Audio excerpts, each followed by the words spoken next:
Biz indi veteranlar bilen söyleştip, pensionerlar birinci günü motorunu aytırıp gitsinler deyip söyleştik. Maksimalini indi 11'inde ilgirmeyler iken 12'sinde yine bitirge tiyişlerdir. Dip aytamiz. Ani için çünkü kontakt olmasını iyi. Buna şibrit var dip aytamiz indi. Bizge naşit imin bizim pensionerlarının, veteranlarının selametliği gerek. Şunun için bugün üstükünde şu şkolda büyük matematik halk ile aslında pensionerlar erken ertesi saat 8'de kile başladılar. Saat bugün 2'de işte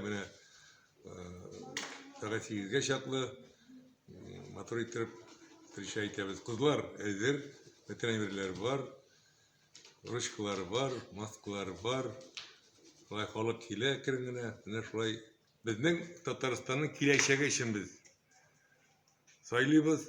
Bizning rukoyitlerini, bizning deputatlarımızın rayonda şulay birge motor yaşarga yazsın. Aның bugün şunday aybet, elbette yağmur var, yağmur yava. Bizim rayonda 23.000 hektardan artık acımaylar seçilgen. Bu yağmurlar bik gerek.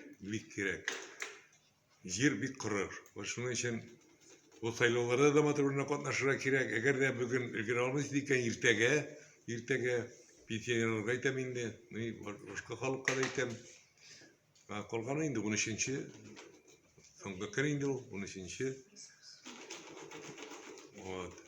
13-si bolar. Sentyabr